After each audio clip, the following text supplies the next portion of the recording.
Yangon International လေဆိပ်မှာ Economy Class CB Business Class ထဲကိုဝင်လို့ရရဲဆိုတာသိကြလားအခုကတော့ Mingala Sky Lounge ကိုပပနဲ့မမနဲ့တူရောက်နေပါတယ်စီထမင်းအရန်စားကောင်းပါတယ်ငချောက်နှမ်းတောင်အုံဒီပဲပြုတ်အစုံရတယ်မမကတော့စီထမင်းအရန်ကြိုက်တယ်ဒါလေးကလက်ဖက်တုပ်ပါမနက်ပိုင်းဆိုတော့လက်ဖက်တော့မစားတော့ပါဘူးဒီမှာကတော့မိုဟင်ကပါပပတော့မိုဟင်ကအရန်ကြိုက်တယ်ပပနဲ့မမကတော့မနက်စာဆိုရင်ဘယင်လိုစားတယ်ညီမကတော့မနက်စာကိုဘိုက်သိမ့်မစားတတ်တော့ငှက်ကလေးလိုစားပါတယ်မနက်စာများများစားနိုင်အောင်လဲကြိုးစားနေတယ်အခုရောက်နေတာကတော့ခောက်ဆွဲ station ပါဒီမှာဆိုရင်ခောက်ဆွဲတုပ်ရတယ်ပြီးရင်ခောက်ဆွဲပြုတ်လည်းရှိရယ်တခြားနိုင်ငံက business lounge တွေနဲ့ရှင်လိုက်ရင်ဒီ lounge ကအစားအစာစုံတဲ့ထဲမှာပါပါတယ်အခုတွေ့ရတဲ့တခြား menu တွေဆိုရင်ဝက်သုံးထက်သားကိုအဆက်ချက်ထားတယ်ရုံမနေကြီးကြော်ထမင်းကြော်ပြီးတော့ခောက်ဆွဲကြော်နောက်ပြီးတော့ seafood တွေလည်းရတယ် dim sum တွေလည်းမျိုးစုံရပါတယ်အချိုပွဲထဲမှာဆိုရင်တော့ cake မျိုးစုံ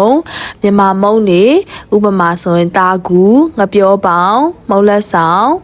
မုတ်လက်ဆောင်ထဲတဲ့ဟာလေးကလည်းချစ်စရာလေးမုတ်လက်ဆောင်ဆိုရင်တော့ညီမကတော့အုံနိုနဲ့ပူကြိုက်တယ်ထညက်ရည်နဲ့လည်းကောင်းပါတယ် lounge ထဲမှာအုံထညက်ရှိမှန်းမထင်ထားတော့ surprise ဖြစ်မိသွားတယ်ဒီဘက်မှာကတော့ salad station လေးပါ salad တွေအမျိုးစုံရတယ် lounge ကတော့အကျယ်ကြီးပဲလေကတော့နောက်မိနစ်30လောက်ဆိုရင် boarding စပါပြီလာနည်းနည်းနောက်ကျသွားတယ် economy class CB business class lounge ထဲကိုဘယ်လိုဝင်တာလဲဆိုတော့ priority pass ဆိုတဲ့ membership ရှိရင်ဝင်လို့ရတယ်ဒီ pass ကကမ္ဘာပေါ်မှာရှိတဲ့လေဆိပ်ထဲက business class lounge အများစုမှာသုံးလို့ရတယ် membership ရှိရင်ကိုနဲ့ပါလာတဲ့ဧည့်သည်တွေလည်း free ဝင်လို့ရတယ်နောက်ကောင်းတဲ့ဝန်ဆောင်မှုတစ်ခုကတော့ boarding gate ကိုသူတို့ golf cart နဲ့လိုက်ပို့ပေးပါတယ်ဒီ service ရှိတော့နောက်ကျမှလည်းစိတ်မပူရဘူး lounge ထဲမှာလည်းအချိန်ပိုဖြုံးဖြစ်တယ်ဒီ trip ကတော့ညီမလေးကိုဘန်ကောက်မှာသွားတွေ့မယ်မိသားစု၄ယောက်တူအပြင်မှာမတွေ့ရဆိုရင်၄-၅နှစ်လောက်တောင်ရှိပြီဆိုတော့ဒါလေးကတော့ family reunion trip လေးပါဘာနဲ့မမနဲ့ပြောတာကြည့်ပြီးကိုလည်းပီတိဖြစ်မိပါတယ်